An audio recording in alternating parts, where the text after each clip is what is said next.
Dial us up on the web at ntnm.org. Over 250,000 shows watched. Community policing. Sonny Hirsch in his spare time is chairman of the District Advisory Committee of the 24th District. caps24.org for all your latest community policing meetings. And want to give a special shout out to Commander Thomas Waldera, who's doing a really good job. It is a pleasure to introduce for the first time a guest we've tried to get on, but she has to be in Springfield when we film and actually do her job. I mean, you're not supposed to do that once you're elected to something. Anyway. I didn't get that memo. Okay, that's good. We're talking with the state representative of, I don't know exactly the number, but I know it's, Harry Osterman used to have it, it's in Edgewater and along the lake. Kelly Cassidy. Kelly, how are you? I'm good. Good to meet you. First of all, thank you. My pleasure. And I want to thank Matt Muir for making the arrangements to help you get on. We do appreciate it very much. Matt does a great job. You talked about Sonny being your one-man band. Matt is my one-man band, and he keeps everything spinning while I'm in Springfield doing that job. For the 14th district is actually our district 14th, number. thank you. Yep. Okay, I know there's 118 numbers in there, Yes. but so I try to get them close to right. Now, give us a little, since it's your first time on the show, tell us a little bit about your background. Well, I have been working in Chicago in community activism and politics for the last 20 plus years. Began my career here in Chicago as the legislative director for the National Organization for Women, and went on from there to work with State Senator John Cullerton, State's Attorney Dick Devine, State's Attorney Anita Alvarez, and then came into this role when Harry Osterman became alderman. Very cool. And Dick Devine and Anita Alvarez have been frequent guests over the years.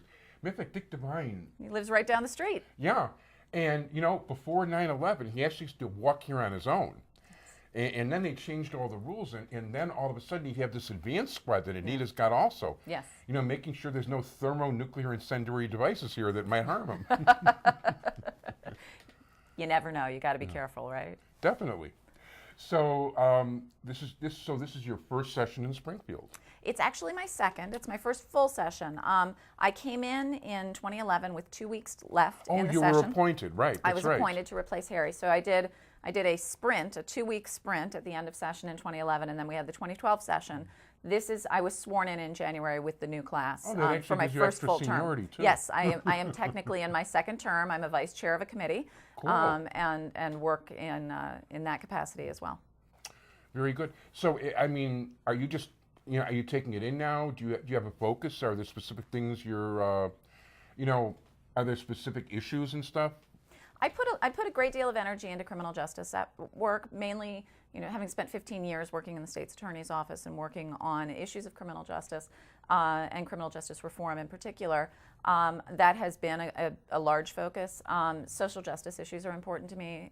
Civil rights and equality are significant components of my legislative agenda as well. Very good. Are you a lawyer? I am not. I just play one on TV. I'm playing one on TV right now. Oh, so yeah, because you mentioned the state's attorney's office, I was curious. Yes, By the way, I'm always happy to see non-lawyers in elected office. You know, it helps to have someone to translate. It really does. And in many ways, that's the role I played in the state's attorney's office. I did legislative advocacy, and I managed all of our grant-funded programs, all of our alternative programming. Found funding to do things like the community justice centers, like many of the domestic violence programs, the victim witness programs. A lot of that you have to find other ways to pay for, and that was a big part of the work I did there, so that we could go really outside the bounds of a traditional prosecutor's role. Oh, very cool. I like that. And you know what? One of the things, one of my favorite moments ever on the show was when Anita Alvarez brought these gigantic red ribbon-cutting scissors, and actually you had a role in that. Well, we got that office reopened, and we found those scissors so that she could do it, and we didn't even know they existed. I thought it was the funniest thing ever that we could actually make that happen. I didn't know she brought them here, which makes it even more hilarious. But if you've got 3-foot scissors, you need to find every chance you can get to use them. No, I actually looked them up. They're not as expensive as I thought. By the way, one thing I want to say for Anita, she is such a nice person. People don't realize that, you know, what a good human being Absolutely. she is. She was really worried. I mean, this is my dining room table we're using, and she was really worried about scratching it. And she set up these little coasters, you know, and she made sure that the tip was going to hit the coaster on both ends. Oh, funny. So she didn't scratch the surface of the... Had to protect the table. I love it. That's very funny. No, that's cool. Oh, so what committee are you vice chairman of? I am vice chair of the Restorative Justice Committee. It's a new committee this year which focuses on issues of criminal justice reform, issues of reentry, of alternative sentencing, to ensure that our criminal justice system is not just warehousing folks, but actually making communities safer, making people whole, making victims whole, and having better outcomes for everyone. Wow. That And actually sounds saving like a money, good actually, thing. in many ways. Yeah. That's the other beautiful thing about it. It's also cheaper than incarceration. That, by the way, that also goes along with what you were doing in your past life, so that's Absolutely. very nice. I actually, by the way, when I was in college, worked at a halfway house in your district, Oh, wow. which for people who were paranoid schizophrenics who really belonged in Reed, but there wasn't enough room. That was a different area. But yeah, when it cost something like $52,000 a person to stay in Cook County Jail, if I'm not mistaken, the figure is yes, and so many of them are nonviolent offenders of many Right. sorts. Right, we're warehousing a lot of nonviolent offenders who could do better with treatment, who could do better with community-based placements, with skill development, job placement. These things make a big difference. And when you're talking about folks coming out of prison back into their communities, they are marked forever. It's almost impossible to find work. It's almost impossible to find housing, and they're left with the same bad choices that got them in that situation in the first place. If we actually have a plan when someone's coming out of prison and have resources when they're coming out of prison so that they have hope and they have a means to support their family and make a living, Yeah. they're much less likely to recidivate and cost us money again.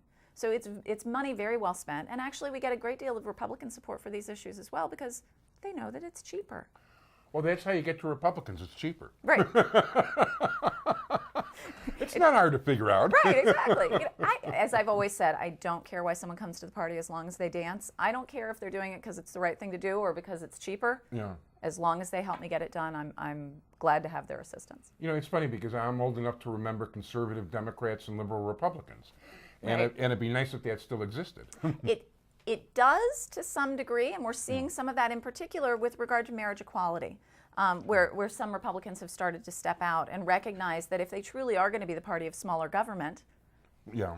getting out of people's private lives is a great way to evidence that you are the party of smaller government. And there are two guys in the House who have stepped out and become public supporters of the marriage equality bill, one guy in the Senate who did, and they're three of the most conservative guys you'll ever meet in fiscal policy and many other social policies. But they believe that this is the right thing to do to get out of people's private lives. You know, it's funny because when I take a look at the change over the years in people's mores, and you know, this is the first time we're meeting, so you don't know me. I've been a professional newspaper person since I was 17, and I've been publishing. I've been editor or publisher of about 10 different papers, and I really try to watch, trends and all the rest of it. I don't like daily stuff. I like weekly, monthly type things, and I like to look at long-term trends. And you take a look at the change in people's opinions over the years. It's just really night and day. And my honest opinion why people are changing is not because it's necessarily right or wrong, because often, as you know, in your position, that has nothing to do with the way people think, even though it should. Right. It's a matter of if TV tells you to do it, you're going to do it. Well, but that comes about as well because of familiarity. That's true. People love characters. Shows like Modern Family and all these other shows.